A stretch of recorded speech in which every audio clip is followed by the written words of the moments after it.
Goodbye, Mikheyev! You bum! You absolute bum! Okay, maybe that's not like the most appropriate way to start out a video, but man, was this a long time in the making. We had ourselves a few tweets going out there and talking about this. Elliot Friedman, 42 minutes ago, I'm hearing that Chicago and Vancouver are working on a deal that will create cap room for the Canucks, potentially involving Ilya Mikheyev and the rights to Sam Lafferty, with a second-round pick as a sweetener. Now, just 8 minutes after that, we had ourselves Rick Dhaliwal saying that Ilya Mikheyev has not yet approved the trade to Chicago. He has a no-trade clause. And Frank Saravelli, then 7 minutes after that, said Ilya Mikheyev has not formally agreed to waive to go to the Blackhawks, but provided he does, teams have agreement in place on a trade. To Chicago, it is Ilya Mikheyev and a second-round pick, that in which was talked about from 2025, and pending UFA Sam Lafferty in exchange for a 2027 fourth-round pick. Patrick Allvin is wheeling and dealing here, folks. He's getting involved with assets in the future. Who cares about the 2025 second-round pick when the Vancouver Canucks win the Stanley Cup in 2025, right? Nobody cares. But, all joking aside, Vancouver is grasping at straws here at finding ways to free up salary cap space using all the picks that they have available to them. Let's go over to their cap-friendly page, RIP cap-friendly. These are the last few days that this website will exist for the general public. This year, Vancouver does not have their first-round pick. It was traded away for Elias Lindholm. This year, they don't have their second-round pick. That was traded away back in the Jason Dickinson trade. Yeah, that was the sweetener that Chicago got last time when the Vancouver Canucks got Stillman for Dickinson and that second. So, big blast to the past over for the 2022 trade. Then you have yourselves the 2025 third-round pick that the Canucks traded away on September 19th, 2023. That was the Tanner Pearson, Casey DeSmith swap.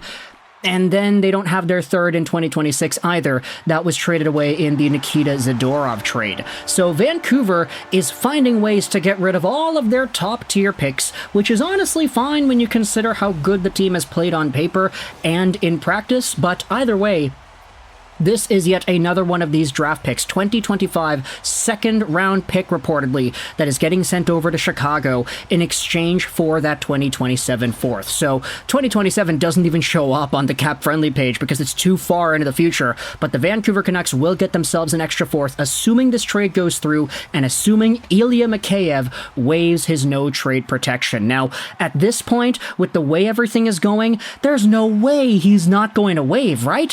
There's no way. We have seen this with Russian players in the past, that there's a pretty big pride thing attached to being forced to waive and being asked to waive. Andrei Kuzmenko had Calgary on his no-trade list, but guess what? He waived. Why did he waive? Because it would have been embarrassing not to.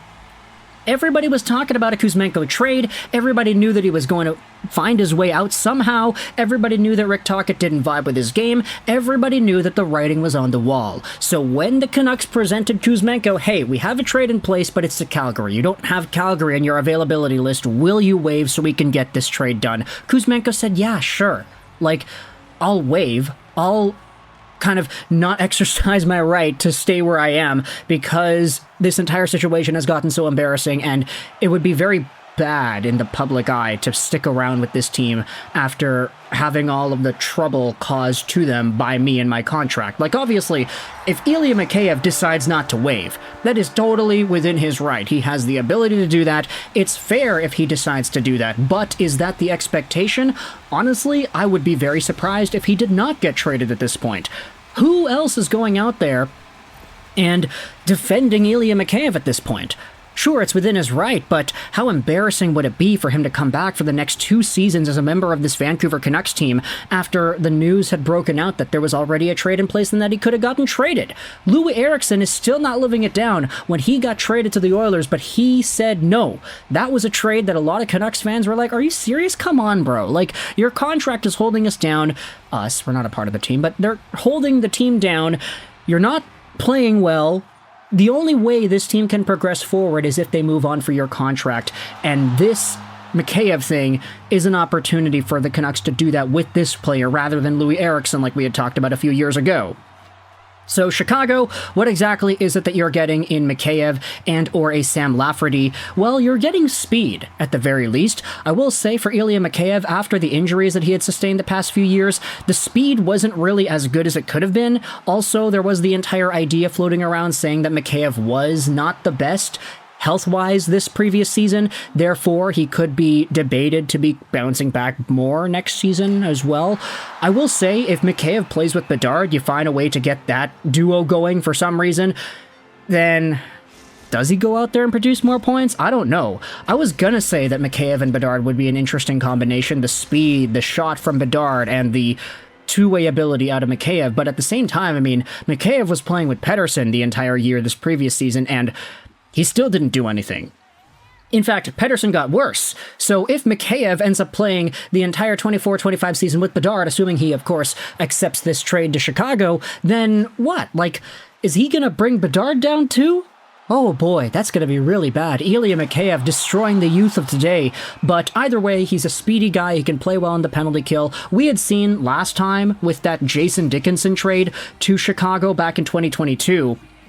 Dickinson became amazing with the Chicago Blackhawks. I think the guy had like 20 goals or whatever on this season, which was totally something that he could not have attained with the Vancouver Canucks as a third-line center. Yeah, 20 goals, 35 points in 82 games played this most recent year. He was so good with the Chicago Blackhawks. Ilya Mikheyev is destined to doing the exact same thing, right? You know he's going to get sent over to Chicago, and he's going to put up a 40-50 point season with 20 goals and 20-something assists. He's going to be amazing. Bedard's going to have a career year, and everybody in Vancouver is going to be like, yeah, okay, fantastic. Good for you, Ilya Mikheyev. Why could you not have done that with Elias Pettersson? And then for Sam Lafferty, middle-to-bottom six guy, I believe he was a Blackhawk? Oh, no, he wasn't. He was a Pittsburgh Penguin. Oh, yeah, he was a Blackhawk. Yeah. Chicago, and then Toronto, and then Vancouver. So if the Blackhawks are getting the rights to Lafferty back, they have all the opportunity in the world here to give Lafferty as much money as he wants.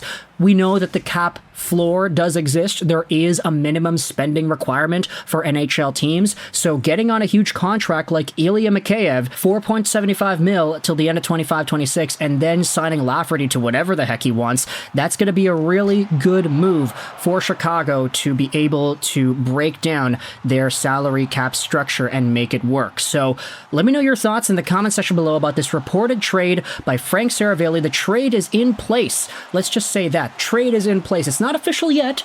Ilya Mikheyev has not formally agreed to waive, but as of right now, we do have this trade on tap. It is available. With the press of a button, with a phone call, with an Ilya Mikheyev decision, he will be Chicago bound. Let me know your thoughts in the comment section below about this trade.